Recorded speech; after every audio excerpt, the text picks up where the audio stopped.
தமிழக வெற்றி கழக தலைவருடைய விஜய் வேலூர் மக்கள் சந்திப்பு கூட்டம் பிப்ரவரி 2வது வாரத்துல நடக்கவிருக்கிறதா ஒரு தகவல் இருந்துச்சு. பிப்ரவரி 2வது வாரத்துல இந்த கூட்டம் நடக்க இருந்த நிலையில அந்த கூட்டம் பிப்ரவரி இறுதி வாரத்திற்கு ஒத்திவைக்கப்பட்டு உள்ளதாக சில தகவல்களும் இப்ப வெளியாகி இருக்குது. வேலூர் அடுத்து இருக்கிற அகரம் சேரியில சென்னை பெங்களூர் தேசிய நெடுஞ்சாலையொட்டி ஒரு பிரம்மாண்ட மைதானத்துல இதற்கான ஏற்பாடுகள் எல்லாமே மேற்கொள்ளப்பட்டு வருது. சட்டசபை தேர்தல் நெருங்கி வர்ற இந்த சூழல்ல தமிழ்நாடு முழுவதுமே பல்வேறு மாவட்டங்களுக்கும் சுற்றுப்பயணம் மேற்கொள்ள திட்டமிட்டிருக்காரு விஜய். இந்த நிலையில தான் விஜயனுடைய சுற்றுப்பயணம் தள்ளி போவது அவேகா தொண்டர்களை அதிர்ச்சியில ஆழ்த்தி இருக்குது. தமிழகத்துல விரைவில் சட்டசபை தேர்தல் நடைபெற உள்ள நிலையில அனைத்து கட்சிகளுமே தீவிரமா தேர்தல் பணியாற்றி வர்றாங்க. தேர்தலை கருத்தில் கொண்டு இப்போதே அனைத்து கட்சியினரும் தங்களது பிரச்சார வியூகத்தை அமைத்து களத்துல குதிச்சு வர்றாங்க.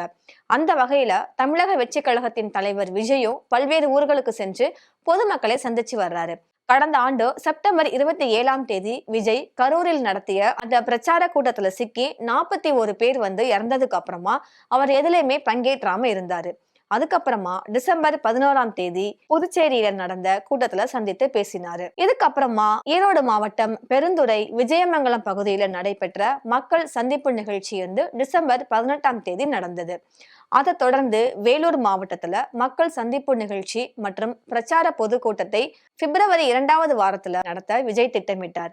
பள்ளிகொண்டா அடுத்த சென்னை பெங்களூர் தேசிய நெடுஞ்சாலை ஒடுக்கத்தூர் செல்லும் சாலையில அகரம் சேரி என்னும் இடத்துல ஒரு 8 பேருக்கு சொந்தமான 25 ஏக்கர் பரப்பளவு கொண்ட இடத்தினை தாவேகா கட்சியினர் தேர்வு செய்து அதற்கான ஏற்பாடுகளையும் செஞ்சுட்டு வந்தாங்க.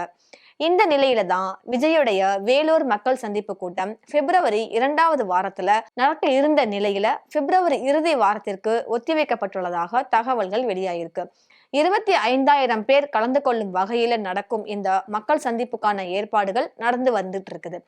மக்கள் சந்திப்பு நடைபெறும் மைதானத்தை சமன்படுத்தும் பணியில் தமிழக வெற்றி கழகத்தினர் ஈடுபட்டு வர்றாங்கன்னு தகவலும் இருக்குது. பொறுத்திருந்து பார்க்கலாம் பிப்ரவரி மாதம் இறுதிக்கு.